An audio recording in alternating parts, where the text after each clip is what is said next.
broadcast network, AfterBuzz TV.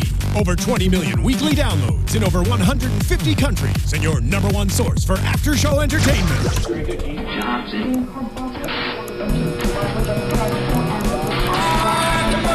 AfterBuzz TV, the destination for TV superfans. Producing aftershows for over 300 of your favorite TV shows. Interviewing celebrities and showrunners. And bringing you behind-the-scenes exclusives. All thanks to E! Entertainment's Maria Menounos, producer Kevin Undergaro, and internet leader Akamai. Now, let the buzz begin!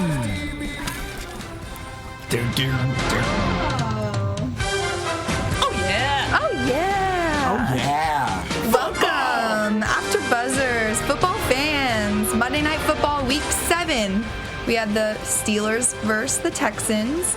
I'm your host, Christina Kaplan. I'm joined by... I am Kevin John. And I'm Stef Z in the house. Yeah. Hold on. That is swaggy Stef Z. Yeah. Come on. Swaggy Stef Z. I love our fans. They're real nice to me sometimes. I try my best. All the times. We know Stef Z is the number one on this panel here. She's already getting texts from fans right now. Oh, gosh. Come on, I'm not. Let's go back to football. It was an awesome game tonight. Yeah, it was super fun. Yes, like I said, Texans versus Steelers. Steelers won 30-23. So I was not right in my prediction. I was taking the Texans. Oh, yeah, I can see what Yeah. Can we go back and verify who said who again? I'm coming. No. Well, by the way you're saying it, I'm guessing you picked the freaking Steelers, right? Well, I'm just Can we go curious. back? Wait, actually, let me just we need to make a little mention of the slaughtering that happened this weekend, and Peyton Manning setting the new record for touchdown passes with 509, passing up Brett Favre, and on his way murdering the 49ers. I like how you added in the annihilation of the Niners. First of all, let me say this about my Niners, okay? Wait, before you say it, I texted Kevin that day and I said, yikes, and he said, we're a second half team. And then the second half, they just... You know what though? That is true. That is very true. I can verify that. But you got to realize, the Niners, they knew the historic moment of that day. Oh, so they just let Peyton have it? They understood the prestige behind that award. They could have scored one more touchdown and he still would have got it. They wanted to be very humble. Their kids are watching, and they wanted to put on a good message for the kids and say, look, when somebody is winning a coveted award or a record, let them win by 25 points. And that's all the Niners were doing. I mean, they could have easily came and ruined Peyton's parade, but you know what? They weren't going to do that. They were going to be respectful, and when they meet up, if they meet up with the Broncos in the Super Bowl again this year, they will absolutely demoralize, destroy, and eat them. See, at least I can take it when we lose. You can't take it, can you? No, I'm saying this. Okay, if I take it, first of all, we got PSC Hall. Yeah, we have another exciting point for our Jets fan here. Yeah. But I want to know what you think of this, because let me give you a little bit of backstory that I found out is that Percy Harvin got into an altercation with Golden Tate and Russell Wilson. His bad attitude. Yes. And, apparently he didn't make a lot of friends in the locker room. He didn't know a lot of people. He came into it kind of a hard guy to get along with. If you think about the Jets, and I love my Jets, I bleed green. I would have never known. Half of them are the bad boys. But he also comes from the same area that Michael Vick came from. So that might be the key to Percy Harvin in this locker room. And I don't say this just because I'm from New York or because I'm from a Jets fan. I think playing for New York is a very different thing than playing for Seattle. If you think about it, just think about one of the last big thing that's happened, and just follow me here for a second. All the Tim Tebow praise and the Tebowing and the this and the that, and every time he would talk at a conference, he would talk about God and stuff. And I have no problem. People can believe whatever they want. That's not what I'm trying to say. But that was when he was in Denver. They played that up to like a 10. As soon as he started being interviewed in New York, that was at like a 3. Like, it's just a completely different thing. And the fact that he's got a bad attitude, cool, let him take it out on the field. Like, I feel like in New York, like, they're not scared of that. If the guy can play ball, let's figure out what we need in order to play ball. If he wants to punch somebody in the locker room and they punch him back, and if on the field they can play, sweet, we're happy. I completely understand where you're coming from, and I admit Percy Harvin is probably one of the most just explosive, feared playmakers in the NFL. But you have to look at it like this as well. It's a team sport. So that team camaraderie, that chemistry, that bond in the locker room is critical, because you've seen it with star receivers who were cancers to the locker room. Terrell Owens, all right? And you've seen what happened to him. Great player, one of the best of all time. Randy Moss, towards the end of his career. But I'm saying I just don't think it's going to fly as much there. Like, I think he's going to have he's like, I'm going to New York. So I need to, like... Well, geographically, that's where he's headed. Yes, right, but I also... think it's different. I mean, we'll see. I know. And there's so many other factors, too. Like, is he really going to make Geno Smith step up his game? Who knows? Well, that's what I'm interested to see, is that dynamic between Geno and Percy, because Geno's had a little bit of a hothead lately. So I'm wondering... They almost beat the Pats. Well, I'm wondering how that dynamic is going to form, whether it's going to be, good, they're going to click and it'll start flowing, helping their offense out, or if they're going to butt heads. The thing is, when you have somebody like Percy Harvin, who is a triple threat, I mean, he can line up anywhere. He can line up in the backfield. He can line up as a receiver. Hell, he could even do wildcat and line up as a quarterback. So when you have somebody that is that agile and that multiple threat, that takes pressure off the quarterback. So Geno will be able to get in the groove, throwing screens to Percy Harvin and just allowing Percy to do what he does best. So I think it's an addition to Geno Smith. I think it's an addition to the Jets. Yes. The name is escaping me right now. I was trying to look it up, but actually, what I want in a perfect world would be Geno not to be able to show a difference now that we've got some good receivers there now. Like our offensive line, sure, he could have more time, whatever. We got some good receivers there. And I know we want to move on. But I've heard, as far as last week, that the Jets are in the position maybe to get the Oregon quarterback, his name is escaping me. Oh, Marcus Mariota. Yes, that's exactly it. Yeah. So I want Geno to suck it, and then us get a new quarterback and get maybe a new coach, maybe a new general manager, and fresh start. Well, I'm going to take it up a step further. The latest exclusive that I heard, as far as the Jets quarterback situation is going, is, get this, coming out of retirement, Brett Favre is actually going back to the Jets to regain the record back from Peyton. True story. It was all. No way. I just want to see your expression. I'll take Brown. I'll take him as a quarterback. Do you see that throw he threw today? I'll take him. I know, right? That was sweet. And great segue too. Yes. Yeah. So I was going to say, speaking of triple threats, perfect. We can talk about Antonio Brown and that outrageous play. And left-handed. And the Steelers also had another potentially outrageous play with that flea flicker that they attempted. It didn't work out, but I kind of love seeing those, and it all kind of sparked, I think, from the Seahawks St. Louis, the Seahawks Rams game, where did you see that fake where they faked him out on the punt and the guy returned it for a touchdown and they won. Yeah. They beat the Seahawks. Yeah, exactly. Which is actually funny because it was I guess there was two fake punts if you look at it in that game. Mm-hmm. The one that the guy ran back and then the other one that the Rams did to seal the victory at the end where the punter threw it. But you see a lot of that and it's with fake punts you don't see it as much. I think the last time I saw that actually executed was with Devin Hester and the Chicago Bears about 3 or 4 years ago when he did the same thing. But it's funny because that was in 2011 and it got returned or it got reversed or whatever. There was a flag on it that negated the so and that one was executed well. But it's funny because when you're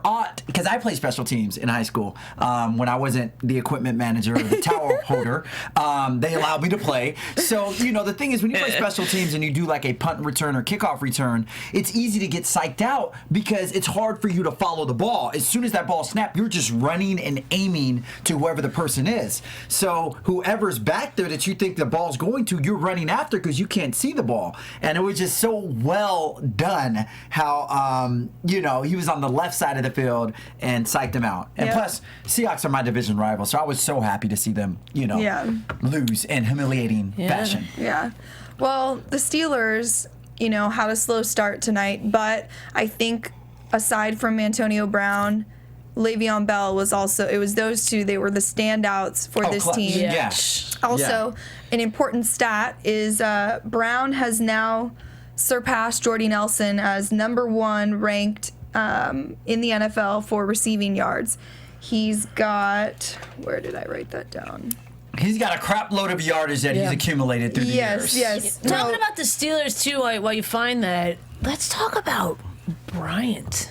Rookie boy. You see that great, his first catch in the NFL is a sick bomb touchdown. Yeah, that was pretty awesome. That just makes me so happy. And it's so, like, how the other guys all run over him, too. Like, it's just so awesome that they're all so aware of, like, when, Peyton Manning makes a record, or, you know what I mean? Like, it's very, like, even though they're on a team. Did you see what the Broncos did to Peyton yesterday after he got that record? Yeah. They were playing keep away. That was awesome. But it's like, because they love it. But they obviously were praising him. So Brown now has 719 receiving yards this season. Le'Veon Bell is behind DeMarco Murray and Arian Foster, number 3 in rushing yards this season. So the two of them combined, they both had monster games. Brown had 9 receptions for 90 yards. Bell has 8 receptions for 88 yards, a touchdown, 12 carries, and 57 rushing yards. Right. So do you think those two guys are the most potent running back wide receiver duo in any offense in the NFL right now?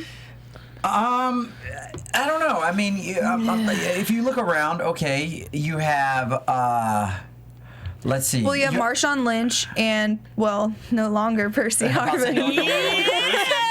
I would have said that, but maybe no. we'll have Chris Doug Ivory. Baldwin, I guess. Chris Ivy and What about Frank Gore and Michael Crabtree?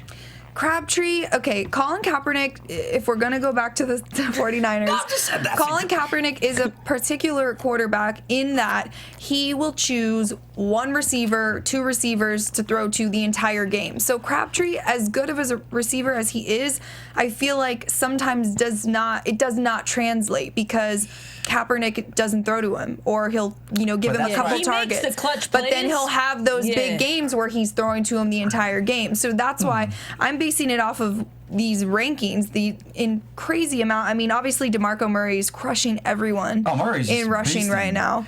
He's 7 games with 100+ rushing yards, never been done before. Yeah. First time. Sanders hasn't done it. Yeah, so he's definitely on pace. I mean, I hope he Murray gets and Des Bryant. No, exactly. Okay, so do you think would you say Dez and DeMarco Murray are better than Le'Veon Bell and Antonio Brown? I A better duo? As far as, you mean right now, who's hot, or just in general? Like, This season, so far this season, what you've seen between those 4 guys? I would take Bell and Brown. I would take Bryant and Murray, and the reason why is even though Bryant, if you look, what was it, the game before last when they beat the Hawks, his stats were not out of this world. Right. But he had some of the most critical catches when the game was on the line. If you looked at the Cowboys game before that, it was the overtime game when Bryant had that ridiculous catch over. I mean, even at the Giants game this weekend, he makes plays. Exactly. It's like the ball's going to him. It's kind of happening. He's very consistent. Mm-hmm. And I feel like they're and maybe not age wise, like I don't mean that, but they're an older team, so they might know each other's strengths and weaknesses more, so they know how to play off those. Right. But the Cowboys beat the Giants too. They did. They did. The Cowboys are 6-1. I know. No one thought that. 6-1. Come on. I mean, I'm 1-6, and everyone. my season's over. But that's crazy for the Cowboys. I know. I think it's crazy. It's shocking, but everyone's still waiting for that other shoe to drop. Just real quick, can I tell you guys? I'm so sorry to cut you off, but you know the one loss that the Cowboys did endure the season. Who that was to, right? I don't. What's that team? That one team that no one really cares about. The red. What's that team that wears red and gold? That weird yellow gold color. That is Bless you. I know that was like a half a sneeze. But anyways, that team happens to be a 5-time Super Bowl champion. How many do the Jets have? Okay, so anyways, as you were saying. I'm not trying to say you're the one defending your loss. Hey, we lost. We played a good game. We almost beat the Patriots. We got a field goal block. Happy. It was a really good game. We didn't butt fumble. It was Thursday. Happy. Yeah, You're the one that's got something going on because your team lost. Speaking of the butt fumble, the last time that was the last time They played on a Thursday. No, that was the last time that so many points were scored in so little time. Tonight that was broken because there was when they scored 24 points. Three. And they said the last time that happened was the butt fumble. So can't get rid of that freaking butt fumble. But let's talk about the Steelers for a second. That real quick, if we can bring it up. The butt fumble. Yes. Come on, let Steven, it go. Producer, if you're back there, if you can YouTube butt fumble, Mark Sanchez, Jets, and I don't think you'll have to put all that in. I know. Probably if you just put butt fumble. Yeah, it'll come up. Anyway, moving on back to the Steelers. Yeah, I want to talk about the Steelers for a second. Black and yellow. They're 4-3 now. Yeah. And listen to their 3 losses. The Ravens, the Bucks, and the Browns. And they got annihilated by the Browns last week. What is wrong with this Steelers team? Because to me, they have all the components to make a really strong team. Their defense played really well starting in the second quarter and on. Their offense, they have a very strong offense. So what's wrong with them? Why are they losing to these, I mean, sorry, guys, but these lesser all those teams? games on the road? I'm not sure. I would say one inconsistency, and even if you just looked at them tonight, as far as inconsistency, excuse me, all this soda I'm drinking, hope that Blame it on the soda. Hear that out. Just to let you, this is live. Whatever happens. We can't edit it out, including my belches. So, anyways, if you saw the way that they start off slow. Their offense was just lethargic. They couldn't move the ball. Nothing. It was absolutely horrible. Their offense was non-existent in that first quarter. Right. Exactly. Oh, the butt fumble. shit. The butt Yes. Pause on the Steelers.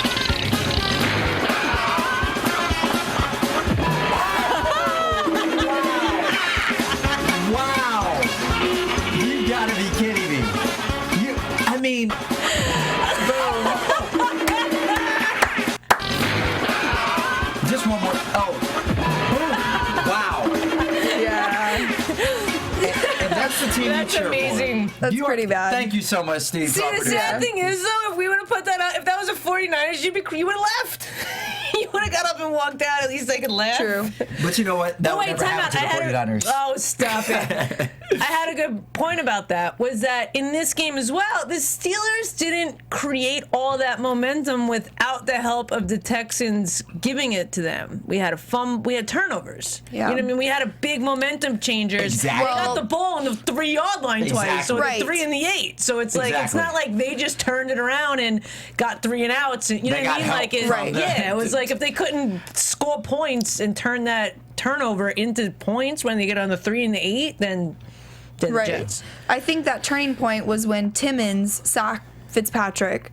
That was that first kind of momentum shift for the Steelers, and then their defense kind of fed off that and started pressuring him a lot more, and that's when we had those 2 turnovers right there, putting them in perfect field position to score. And that's what I was going to go back to. Is like at the end of the day, the Steelers just won by 1 touchdown. Right. Which means you take away that Those 3 minute 24. points. Yeah, those points. It's a possibility Steelers would have lost this game. Yeah. Had it not happened for that. So I mean, and just not to take anything away from the Steelers win, but they were extremely lucky that they got the ball at the 4-yard line, and then the subsequent possession was like on the 6 or 7-yard line, and they were able to get points off of those. So But that's why I'm saying it's not so crazy that they lost to those other teams, because they easily could have lost. The Texans tonight. easily could have won this Exactly. game if they didn't, somewhat beat themselves. Yeah. I did. love Fitzpatric. I love Fitzpatrick, but his beard mustache, I don't know what he's trying to do there, but that was a distraction. I'm not too sure how I feel about him. He But actually Kessel and him had it bearded out. You said who and him? Kessel? Oh, Kessel. Kiesel. Kiesel. Sorry. I knew I was saying it wrong. Kiesel. So Fitzpatrick is one of 2 quarterbacks, Kyle Orton being the other one, to start for 5 different teams. I mean, you can call him a journeyman if you want to, but let me ask you guys, do you think that Ryan Fitzpatrick is the quarterback for the Texans, or do they need to think of a different long-term? I think he could be their franchise quarterback. Really? I do. I think he could be, and maybe this is a stretch, but go with me here. I think he can almost be any franchise quarterback. I think he's good and he needs better tools. I think he's smart and I'm a fan of that he's been to Harvard and he's athletic as well. And I think that he gets into these situations where I feel like a lot of other quarterbacks would panic and he doesn't. And I think he can run. He's one of those quarterbacks for me that, again, is kind of in this middle ground of the vet that is, all head and the new quarterbacks that run a lot. I feel like he has the potential to be that. So with the right staff, with the right teammates, he could play anywhere. I'm going to piggyback off of what you said. First of all, Ryan is a very intelligent person, as she said, Harvard graduate. But, little known stat, Ryan Fitzpatrick actually is the only player to score a 50 on the Wonderlic test. And it's a test that they give NFL. Oh, no, he got 49 out of 50. Well, he got a 49 the second time around. Oh, the first okay. time he got a 50, and then they did make him take it because he scored that in like 8 minutes or 9 minutes was like another record time, and then they had him take it again. He got a 49 the second time, but still 50 and 49. That's a 99 out of 100 two times. Nobody has even scored. As I think a 48 or 47 is the second highest score. I could be wrong, but he did get the highest. So that just is a testament to how brilliant this guy is. Right. So with that being said, yes, like Stef had said, I agree that he could be a franchise quarterback because he has a brilliant football IQ, and that's one thing that separates the geniuses from like Peyton Manning. Brilliant football IQ, Andrew Luck. So I think that's one thing that he does have to his benefit. And he has the athleticism too. He does have the athleticism. I think his throwing mechanics are a little off, and you saw a lot of inaccuracies with him tonight. Yes. But I don't know if that's just you can attribute that to the great pass rush that the Steelers were giving him. But I think he's a great quarterback. I think if he lands on the right team and he gets the right amount of weapons around him, right. which he does. I mean, he has one of the top 3 running backs the last 5 years behind him, and Andre Johnson, who's a all-pro receiver towards the end of his career. He's got good hands but too. still, yeah. So I think it's possible, but because you got to remember, the Texans just 2 years ago went 13-3 or something like that, or 12 and it's something ridiculous. They had one of the top 3 records. So this team, is full of potential, and like we saw, they could have won tonight, but they beat themselves. Yeah. So right. I agree with you on the throwing mechanics aspect of Ryan Fitzpatrick. I think that he definitely needs to improve in that area, and you saw that tonight because the Steelers were forcing him to throw the ball because they completely shut down Arian Foster in the second half. yeah. And you saw those missteps with the receivers. He wasn't really connecting with anyone except DeAndre Hopkins and then Andre Johnson a couple times towards the end, but he really was, I don't know, like you said, I don't know if you can attribute that to the Steelers' defense and the good man-to-man coverage, the pass rush, all of that, or if really it's just his mechanics that need work. I'm just saying that a lot of, and correct me if I'm wrong, but as I remember watching the game, the pass either wasn't close or it was right on the money. You know what I mean? Like it was like maybe they ran a different route or this, that, the other. You know what I mean? Like, but like when I watch the Jets, for example, and I'm not just trying, like the passes are like just a step too far, or kind of behind him, so he gets clobbered, or here or there. You know what I mean? Like I feel like Fitzpatrick, a lot of his passes are either on or like clearly there was a breakdown somewhere. Like he had the defense in his face and he couldn't see. Like there's something rather than just like inaccuracy all over the place. Well, yeah, there was a couple that it was definitely the receiver's fault. Yeah. They should have had some drop balls. Yeah, should have caught the ball. Stuff like that. I just have a hard time getting fully behind him as a franchise quarterback. I think maybe we need to see a little bit more from him this season because he really hasn't had an opportunity to play with the team much more than 1 or 2 years, since he's been in the league. I mean, he was with the Bengals, I think, for 2 years. He was with the Titans for 1 year. The Bills. He was with the Bills for a while. Yeah, the For Bills, I 2 think, and were 3. his longest tenure. But it was one of their seasons they were undefeated. They were almost they were like undefeated the first 12 games. But it was only like 2 or 3 seasons. He has never really spent a lot of time with a team, therefore hasn't been able to develop that chemistry with his players. So I think we need to see a little bit more from him before I can say he's definitely can be their franchise quarterback. And you know how short of a memory, people have in the NFL. If you are not performing right now, we're going to find Kirk someone Cousins. better. Right, but what Exactly. I'm saying is what you've just said is the ultimate catch-22. It's like, Right. we need to see him longer so that we can have him be a franchise quarterback, but if you're not going to see him longer, he's not going to be. So somewhere, someone's got to take the bullet and either bet on this guy that he's going to turn into it and just ride it with him or not. Well, you can see the potential there. I think Right, that's his only saving grace is that you can see that there's potential there. So maybe they will continue to give him a little bit more. My only thing, though, is once you get to a certain age at quarterback, Yeah. you need to. It's enough with the potential and to start the Yep. results. Usually your first 5 years, that's pretty much what they grade you on. That's why the Jets stuck, and not just to go to the Jets because but that's why they stuck with Sanchez for that period of time because they were like, okay, he took us to the AFC Championship our first 2 years. This is someone we're banking He didn't take on. us there. He's what held us back from getting to the freaking Super Bowl. Can we just get that straight? Okay, okay. Santonio Holmes' catch was one to help you guys go to the AFC Championship. But at any rate, We had a great defense. not to go Jets on you, but anyways, I think you have to stand behind a quarterback and support them. But if you don't start to see that within 3 years, because like you said, it's a very short attention span, or not attention span, but they give you a very short window in order to make impact. And, after a while, if you're not, and you see that with a lot of quarterbacks, Alex Smith, that happened to him with the Niners. Yeah, but that was kind of different. He got hurt, and then Kaepernick came in and just took over. Well, It wasn't like he played for 3 years and didn't get great results. But even before that, Alex Smith was on the chopping block. This was like, a couple of years before they even drafted Kaepernick. He was on the chopping block, and he actually was like this. He got demoted to second string, and they had someone else, and they were going to try to. And then Harbaugh, he came there and totally resurrected that program because Harbaugh was a former quarterback and who played for the Colts. And but anyways, to kind of just go off what you're saying, yes, a franchise. If that's going to be their quarterback, a franchise needs to support them. You can't give the last thing you want is your franchise quarterback to not have confidence. You want to instill that confidence in them. The best way to instill confidence in them is believing in them and saying, "Look, you're our starter week after week." As much as Rex Ryan said, "That's going to be our starter. He's our starter." You have to say it. You got to instill the confidence. Right. It's. I think honestly with the quarterbacks too, and this is interesting for me, more and more of the rookies that are picked first, second, third in the draft are becoming franchise quarterbacks. And again, I think we talked about this last week or the week before that it's the whole caliber of competition is kind of changing. Oh, yeah. Like I don't know, like if you look at like Russell Wilson, he's still kind of new to the game. He's a franchise quarterback.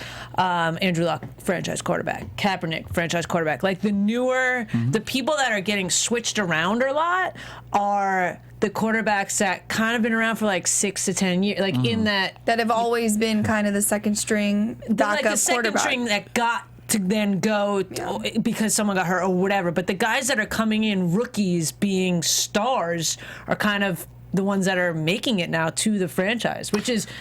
Go ahead, what are you going to say? Yeah, no, I agree. But, I mean, you have to look in the NFL, you have to look at the formulas that work for having franchise quarterbacks. If you look the last 10 years of people that have won Super Bowls, Ben Roethlisberger, franchise quarterback for the Steelers. Eli Manning, New York Giants franchise quarterback. Drew Brees, franchise quarterback for the Saints, even though he was with the Chargers prior to that trade. But look at Russell Wilson last year. He's franchise quarterback, but he's not been around nearly as long as any one of those people. Yeah, but then again, actually no, because Ben Roethlisberger, he run his first Super Bowl. I want to say in his second or third year with the Steelers. He was fairly new into the league. So I mean, I think what it is now you just have a lot of these newer players coming in, like you said, Andrew Luck and Cam Newton and Blake Bortles. They're all. It's a different caliber of quarterback. Well, yeah, Johnny Manziel, even though he hasn't played one down this whole year yet. But at any rate, that's another story. Yeah. Don't get started on Money Manziel over there. Hey, he is one of the most explosive college quarterbacks ever. I'll say that to anybody. On the bench. Yeah, on but college, he is dying. I would take Johnny Manziel over Peyton Manning in college at University of Tennessee. I will take Johnny Manziel over Russell Wilson at Wisconsin. I'll take Johnny Manziel over any college quarterback ever. I said it. But you can attest to that. Sometimes we can bring up the Jets again. Mark Sanchez, great in college, sucks in the pros. Yeah. Carson Palmer, he's actually, I shouldn't say he sucks. He's been doing okay this season. Yeah, look at the Cardinals this year, 5-1. But Matt Leinart, USC guy, great in college, sucked in the pros. Yeah. You know, it happens. Just because college doesn't always translate to the NFL. And Right, I'm agreed. not sure if Johnny Manziel has what it takes to be a dominant quarterback in the NFL. I definitely don't see him being a dominant franchise quarterback in the NFL. I mean, he has a very specific skill set, and he has a brilliant skill set. And if an offensive coordinator can play to that, there's a possibility you can do, some wildcat formations. You can utilize his strengths, but I can't see him as, your every down franchise quarterback the next 16 years of a team, like you see with some of the aforementioned that we just talked about. Right. But anyways, get back to what I'm I saying. can't remember when we had a franchise quarterback. The Jets, Vinny Testaverde. Yeah, Kenny O'Brien, Richard Todd. Yeah, Joe Namath. Well, hello, that was like... That was before we were born, but yeah, still.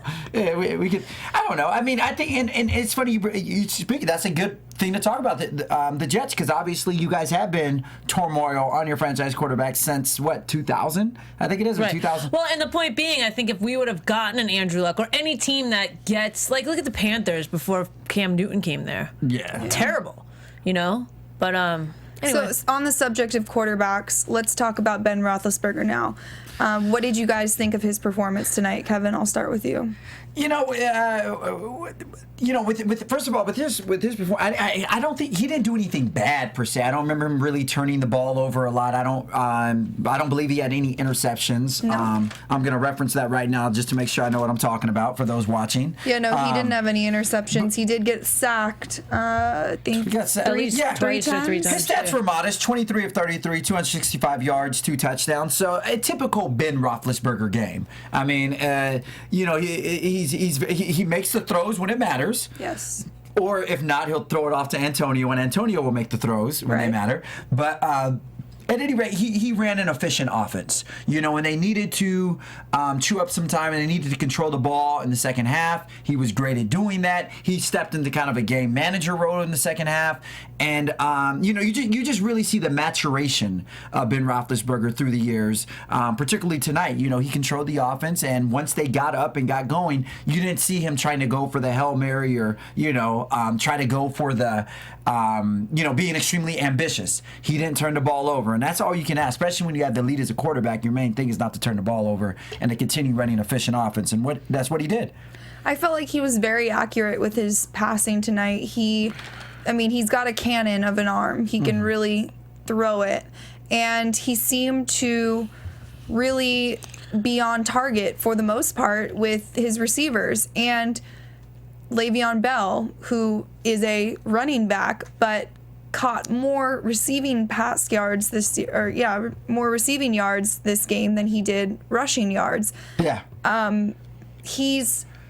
And Ben even said in the post-game interview that Le'Veon Bell is the most dynamic back in the NFL right now. Yeah. DeMarco Murray, did you hear that?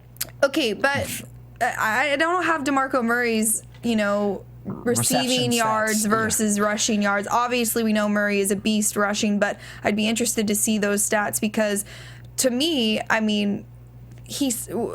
think he is one of, if not the top most dynamic back in the NFL, strictly because he can catch and get so many yards after catch, and I don't know. Can you think of another running back in the league right now that is more dynamic in that sense than Le'Veon Bell? Well, another person that comes to mind, and granted, he doesn't catch as many receptions out of the backfield, but when he does, you've seen the danger, is Marshawn Lynch. He's more of a power, strong running back, but he does, there's quite a few times when Wilson will hit him on a short screen, and he's deadly once he gets to the open field. So, he's great out of the backfield. Also, Sproles, he's really good out of the backfield, even though he doesn't line up as a running back every play, but he's one of the most versatile backs, I think, in the league because he returns punts as well.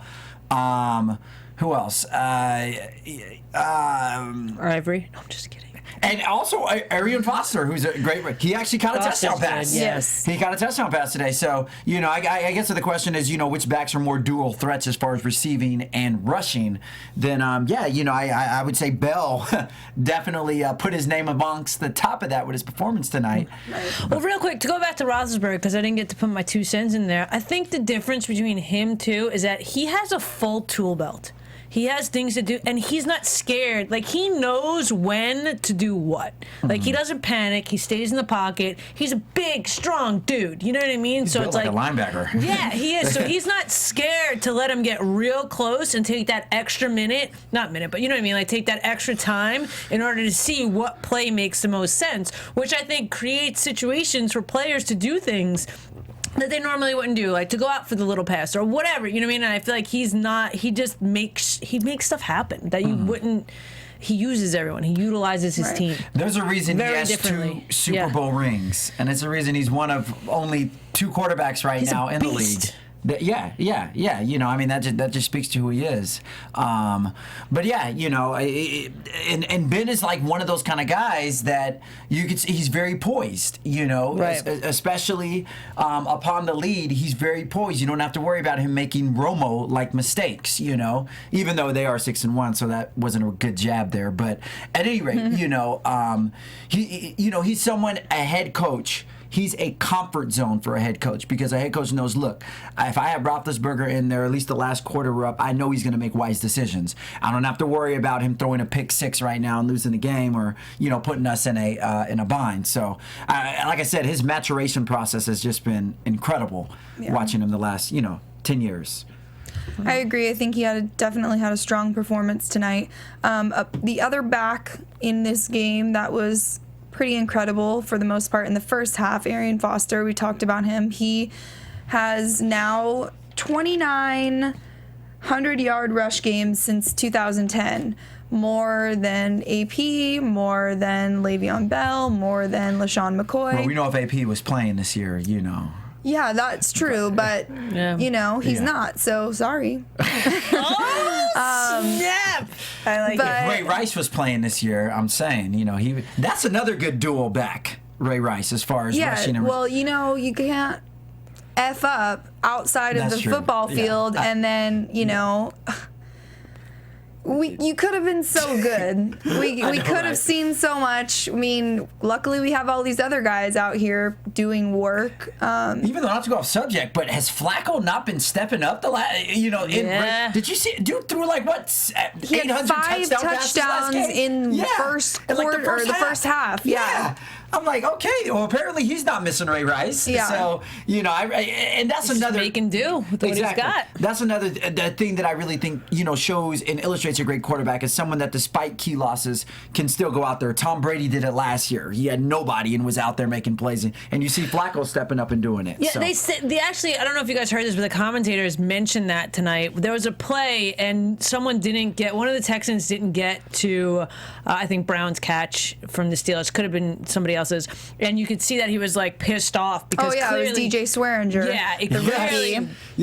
Clearly somebody else was supposed to go out. It was a coverage breakdown. It was cover 2, and he was supposed to go out and cover the. Right, and my point is that the commentators are like, you can't, like, if your teammate makes a mistake, you got to pick up the slack and go get it. You can't just stand there and complain. And I feel like a lot of these, what we're talking about Flacco and stuff, a lot of these guys are like, okay, this is something happened. We can't just complain about it and be like, well, we'd be better if such and such was on the team. They're just figuring out what they need to do with what they got. And that's a winner. I mean, I know it sounds cheesy, but that's a winner, Yeah, no, Swearinger is a hothead. He's had some issues. We saw in Hard Knocks. Yes. He was, chomping at the bit to somebody on the Falcons during one of the preseason games.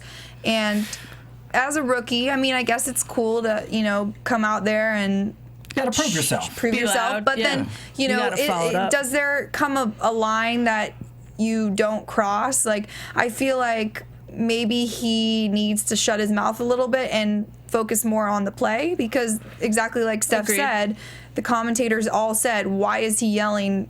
It's his team. Like, you need to step up. If your team, something happens, you step up. You don't yell about it. That's not going to help, the play. Personally, I just think it showed a little bit of immaturity. Yes. As a veteran, especially as a veteran NFL, football player, you don't first of all, you don't immediately point blame at somebody else and start pointing to them and saying you're wrong and all that. You don't do that in life. Period. You shouldn't. Unless, of course, you're running for a political party and you have to point the opposition's fault. But, yeah, at any rate, you should not do it. It's not a good thing. Not a way to live your life, have accountability.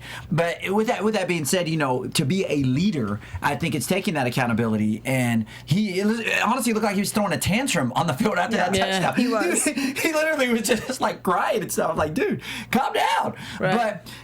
But with that, I'm going to just play devil's advocate and say, well, with that, I do kind of like that because I always appreciate passion and aggression on the football field. Now, people illustrate their passion and aggression in various different ways, or emotion, shall I say, because football is an emotional game. So I can respect people that get emotional with the game because it does show their passion for it. So I kind of appreciate that in a way, and if I was his coach or defensive coordinator, I would have told him about that. But I still think that he handled it unfairly. He could have maybe went off the sideline and yelled at them off. I think it's time. Exactly. I think it's timing because we saw this in Hard Knocks too when what was the defensive coordinator's coach? Brian Cox. Yeah, Coach Cox was yelling at him, and it was like we got into a big conversation because he was really grilling him. And I totally get what you're saying, and I feel like there is a time and a place for a quote unquote tough love and to put people in their place and figure it out. It's not on the field. Yeah, you know what I mean? Tacky.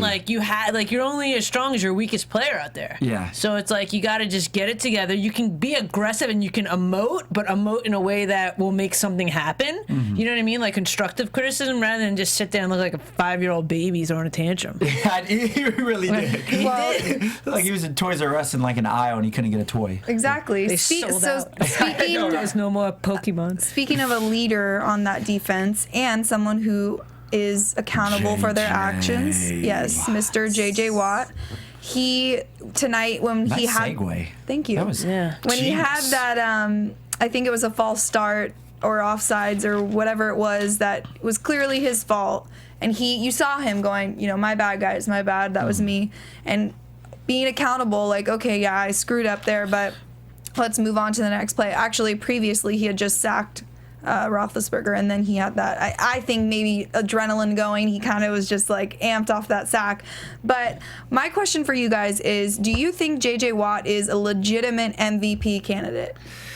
I'll put it like this. First of all, we know historically getting an MVP as a defensive player is very rare. There's only been extremely. Lawrence Taylor was the last defensive player in 1986. Exactly. For the Giants. And I think part of the reason is because we're such an offensively productive league now. If you look at the way that the league is from back then, so as a defensive player. The way that the game is played now, as a defensive player, can you single-handedly have that much of an impact where you can win games through your defensive abilities? And nowadays, or at least nowadays in the NFL, you see great defensive players, don't get it twisted, but it's very difficult now to have a defensive player that can single-handedly take over the game and prove that he's the most valuable person, not just on that team, but in the league. So I think it would be difficult. Now, is that fair to defensive players? No, that just means that they have to be extreme. They need to, step up. If you got 8 interceptions last season, get 12 this season. Yeah. If you're a defensive back. But yeah. But as difficult as that is, I think he could be a candidate. I mean, some of they were saying like he caused like 14 turnovers already this season. Like he's just. I don't know if he's on track for the same amount as LT, but he's got a lot of stuff. He's just a beast. He deflects pass. He gets in there. He's a leader. And you know what? I think that I get it. Like, offense wins games, defense wins championships. Like, why should that be so hard to believe? Okay, now this is the one problem. The Texans probably will not be winning any championships this year. And a lot of times when the MVP is given out, how the team does kind of plays into effect of who gets the award. It can play into effect, but it also can work for his benefit because he'll stand out a lot more because he's the only thing on that team making big things happen. Let me give you guys a couple of stats on Watt. Break it down. So he is the 4th player in NFL history and the first in more than 50 years with a touchdown reception, interception return touchdown, and fumble recovery touchdown. He is the first defensive lineman with 3 touchdowns in a season since William the Refrigerator Perry. He 85 Bears. had 3 rush touchdowns for the Bears in 85, yes. Oh, I was like, his number was not 85. No. Oh, yeah, he was 72. 72, No defensive lineman has ever scored 3 return touchdowns in one season. So I think these are all of the factors that are adding into his candidacy for MVP, because nobody else in the league, no other defensive player is doing anything like this. And Watt almost had an offensive touchdown tonight, except Arian Foster caught it instead. He was right behind him, though. He lined up on offense. So I think those are all of the factors that are adding to whether or not he is a legitimate candidate. And I think those factors are saying that his team thinks he's a legitimate candidate. There was no reason that he needs to go in for a little pass into the end zone. You know what I mean? But if he had that statistic as well, it only helps the case. Right. I mean, I don't know really how much that would help his case on a defensive end. The fact that he lined up at tight end and scored a touchdown. Said he's an MVP and he's versatile and he can use him anywhere. Okay, let me see him play quarterback. Right. Let me see him kick field goals. Right. But anyways, okay, so if you're making the case Mr. for Extreme. I just wanted to. But if you're making the case, okay, for who the best utility player is in the NFL, okay, yeah, but I mean, do we grade an MVP off of all the things that they can do? Because, for example, we've seen Percy Harvin do a lot of things. We've seen Darren Sproles do a lot of things. But I think it's by what you do, how does that affect your team, and how does that produce wins for your team? And if you, by doing all these things, are not producing wins for your team, then at the end of the day, how valuable are you? Right. So, I think that the reason why his name is being thrown into the conversation, aside from those stats and all that stuff that I mentioned, he is the only defensive player doing that in the NFL right now and in recent years. So I feel like they kind of have to throw him into that. At least in the conversation. Who else do you think it would be at this point? Right now, if you had to pick 3 other people. The MVP of the league right now, I'd say Phillip Rivers or DeMarco Murray. What about you? I would say Aaron Rodgers. Because he's Aaron Rodgers. That came as a shock. That fake spike 2 weeks ago sold me. But no, I would say Phillip Rivers, obviously, because I mean, just look at his stats and his W's. I would say DeMarco Murray, and I would say. So you'd say what she said. Basically. Okay, and I would say, but see, I wouldn't say JJ Watt though. I would not put it in. And first of all, I'm not knocking by no means JJ Watt. Unequivocally, the best defensive player right now. If he doesn't win MVP, obviously Defensive Player of the Year or other defensive awards, clearly he's going to sweep up in. But when you look at other things, when you look at who else is playing good football, it's like who else is winning for their teams and who else is doing things that is making their team win. And I look at people like Murray. I look at people like Rivers. Even you look at people like Geno Smith, who are pathetic. I just wanted to say that. That has nothing to do with what we're talking about. But, I love you, Steph. But at any rate, hey, man, I don't take it personal like you. I'm all good. You can hate my team as much as you want. We're terrible. But I still, go on. But no, the reason why I do say Aaron Rodgers, and you kind of looked at me like that, is because, if you look at Aaron, okay, granted, Green Bay right now is not 5-1. They're not undefeated. But if you look at the way that, especially the last 3 weeks that they've been playing, and his capabilities, I have no doubt in my mind that by the end of the season, especially with teams like San Francisco. No, but that's not the question. The question was right today. Who would you give it to? I would still give it to Aaron Rodgers. Really? I would still give it to Aaron Rodgers. All right. I mean, I truly think that. Obviously he's single-handedly responsible for the wins that they've had this year. And, I would like, earlier I wanted to throw Andy Dalton in there because, man, the Bengals were looking good. But as of, the last 2 or 3 weeks, they just kind of fizzled. See, You want to give it to Tony Romo? Just kidding. Tony, Des Bryant. I mean, I'm not taking anything away from him. That's the thing is there are so many. I know, that's so it's really many early to players call, yeah. right now. I know. I just wanted to. Jordy Nelson, you can't say Aaron Rodgers single-handedly held the Packers. Exactly. Jordy Nelson is beasting it right now for the Packers. He is. I agree. So yeah, I'd take him. He's a monster. That's the beauty of this is there are so many weeks left, so you never know what could happen. I pray all these guys stay healthy and continue with this dynamic, insane, outrageous play because it's so fun to watch.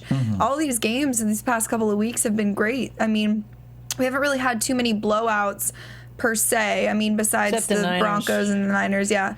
But there's been a couple. The Bengals actually No, got blew I know. out. I'm kidding. Oh, okay. Thank No, you. but there's been a lot Thank more you. I like was about to go ham. You saw that. very close games, a lot of competition, fierce competition, fighting. It's fun to watch. That's the kind of stuff you want to see.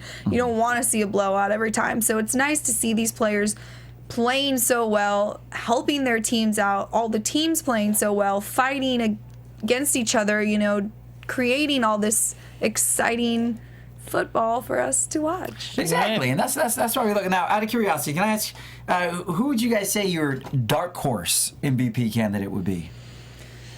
By the way, Tony Romo would be a good one. Yeah, for that. that's what I was gonna say. I think I want Tony Romo to do good this season. As much as I don't know, I kind of want him to do good. I'll just leave it at that. Okay. Okay, that's what it is. I don't know. Dark horse MVP. It's tough to say because I mean there's just so much season left. So like I said, anything could happen. Geno Smith. Definitely not Geno Smith. But I don't know. Matt Maybe Sims. Randall Cobb has been playing really, really well as well True. for the Packers, and I think Jordy Nelson's kind of taking the majority of the spotlight right now, but I think Cobb is just as consistent and doing just as well in every game too. So I guess I could go with him for my dark horse MVP. But I like it. let's go into news because there's a couple of things I want to talk about.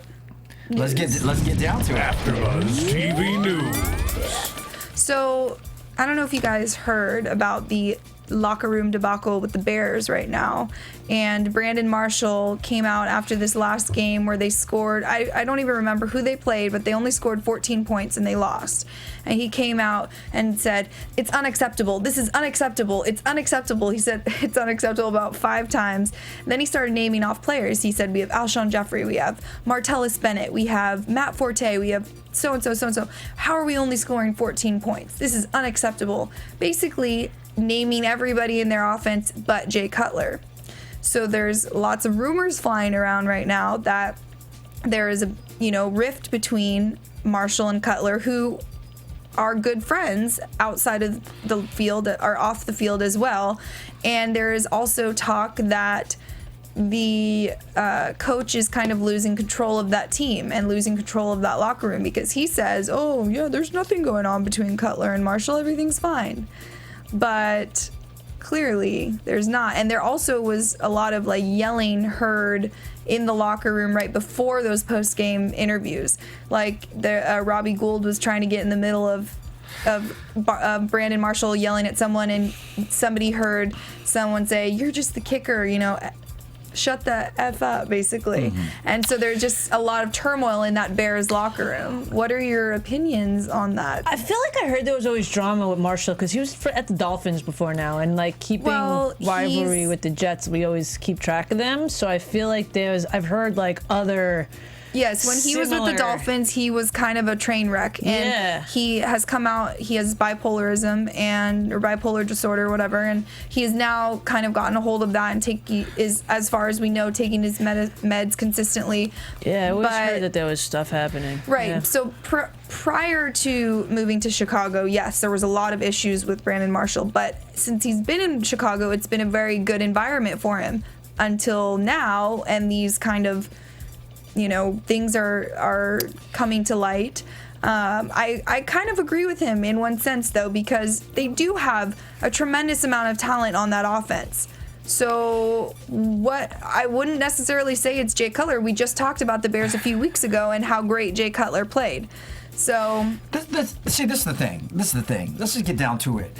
This part of the season, we're going in week 7, week 8. Okay, we'll be in week 8, correct? Yes. Coming up this upcoming week. Thursday, Yeah, you're pretty much halfway through the season. There's only 17 weeks. We're week 8 through.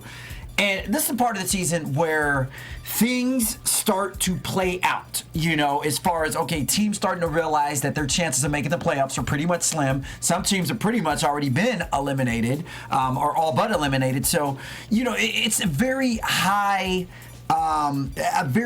emotional atmosphere right now because everybody wants to win. By this time into the season, things should be clicking. That chemistry that you went through with the preseason back in June, July, August should be clicking. You shouldn't be halfway into your season and having these problems where you can't execute on offense or where you have players that aren't, doing their respective jobs efficiently.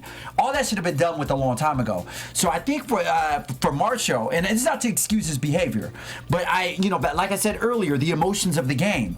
I think, as we see, Marshall's a very emotional player. We actually started before he got to Miami when he started off on Denver. Because everyone wondered, why did they trade Marshall from Denver to Miami when he just had one of the best years of his life there? But somebody like that, kind of like a Terrell Owens, unfortunately that's very emotional, can be cancerous to a locker room. Not saying it's going to happen with Percy Harvin, but you do have to realize these kind of individuals can, ignite that kind of issue in the locker room. So, well, but we also, too, and I feel bad a little bit for Brandon Marshall because he's had a past. We all jump to that he's just, there could have been something that set him off. There could have been, of course, not everything we read is true. Let's be clear. So it's but that was his interview, so he said all that stuff. It is true. But you know what? Right, but who knows what happened right before that? Who knows what was said before? Right, the provoking whatever. So it's I feel like just because this guy's had problems in the past, we're so quick to point the finger at him rather than be like, well, what happened? Did something happen on the field? Did something happen here? I don't think just out of nowhere he just went into the locker room and started screaming at people. No.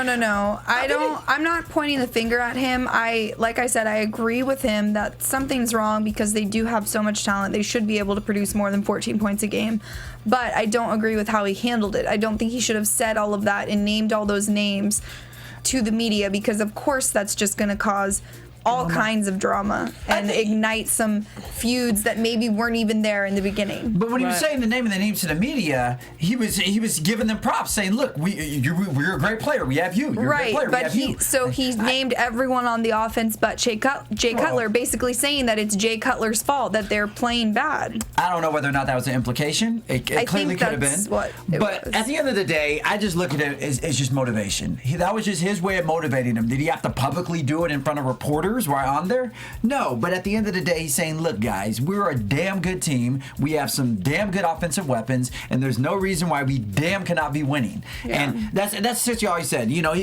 was like I said, he doesn't always say the brightest things at the best times or say the appropriate things at the best time. But I understand where he's coming from, and I actually support him on the statement, and I hope that the Bears use this as fuel to motivate that locker room. If there are any issues in there, to use this to bring some amicable cohesion. Cohesion or resolution to it. Thank you. Right. Everyone, please look at this new graphic we have. This show is now called Kevin John Talks About How His Teams Are the Best. So speaking of teams that are best, with Stef Z, who likes the Jets that suck. Let's move into predictions. All right, let's do it. Yeah, what do we got for next week? What predictions? Where's our music? Steven. See, he's so busy Steven's over there talking about the graphics. Yeah. Now, speaking of that, hey, give can only do so many things at once, guys. Yeah. AfterBuzz. Don't be picking I on thought you were Inspector Gadget. Yeah. Go Gadget. All right. So next week we have the Cowboys and the Redskins.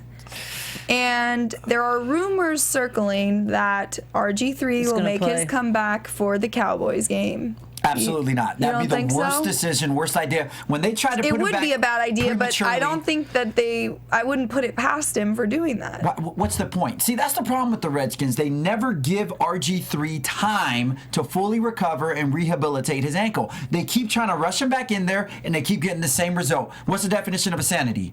Doing the same thing over and over again, expecting different results. Redskins, Gruden, if you're listening, take note. Let RG3 rest. I know that they have some quarterback controversy with Kirk Cousins and now Colt McCoy. Yeah. And I understand they're trying to get that worked out, and that's kind of the reason they're trying to rest RG3. But please take your time with RG3. Who do you think's going to win? Cowboys. Yeah. Easily. Steph? I'm going to go with the Cowboys. I will third that and say the Cowboys. Time that we've all. I might think the Redskins are going to win, though. I feel like Tony Romo's due for a butt fumble. No, he's not Mark Sanchez. I just don't think that the Redskins have enough to defeat the Cowboys with the momentum. Where are they playing? In Dallas. That's why I think there's all the talks because RG3 is from Texas. And the Cowboys Redskins, I guess, is always a big game. I'm going to Usually go it's with the Thanksgiving game, isn't it? Yeah, because remember what RG3 did to the Cowboys 2 years ago on Thanksgiving. Are they playing on Torch them. Thanksgiving? No, this year on Thanksgiving, the 49ers and are the playing. Seahawks. Yeah, the Seahawks, Yeah. which I think. Yeah, but there's another game. Santa Clara at the new stadium. There's a new game, too. There's another game. There's not just one Because game usually on the Thanksgiving. Lions always play on Thanksgiving too. Usually the Lions always the Lions play, too. I Yeah. thought it was always Cowboys Redskins. Nah, I mean they had before, but I don't. Cowboys usually always play on Thanksgiving, and the Lions always play on Thanksgiving. Those are the two teams that typically always play, but their opponents sometimes vary. Well, maybe they're changing it up now because the West Coast teams are much better. There you go. West Coast is the best coast. Oh, and here's another new graphic. So you guys are both. Look at that, Steph? Steph. You're getting your There's own 3 specialized. games. Yes! Stef Z loves the Jets. So there's actually 3 games on Thanksgiving. It's Seahawks, 49ers, Cowboys, Eagles, Bears, Lions. Cool. Okay, so these are the 2 games, or are we just going to bet on Monday Night Football? We're just talking about Monday Night Football. All right. Sweet. Because what else is there in life but Monday Night Football? Stef Z loves the Jets. Oh my God, I Yes. want a picture with that. You guys, tell everyone where they can find you, please. I'm Kevin John. You can find me on Twitter at HeyKevinJohn, or my website. It's kevinjohn.com. Please read my blogs. I write them for you. Hey guys, you can find me on Instagram and Twitter at I am Stef Z with an F. And actually, I would love if you would go there, click on the link, and give me a vote. Go check it out. I need your votes. And I am Christina Kaplan. You can find me on Twitter or Instagram at Tina Cap. And go to iTunes. Make sure you vote, talking about stuff.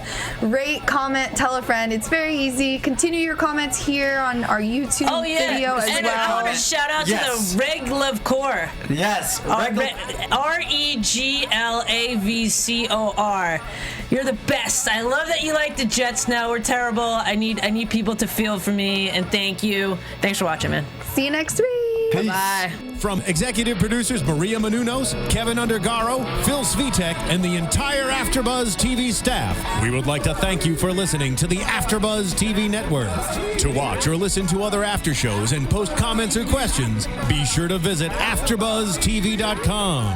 I'm Sir Richard Wentworth, and this has been a presentation of AfterBuzz TV. The views expressed herein are those of the hosts only and do not necessarily reflect the views of AfterBuzz TV or its owners or principals.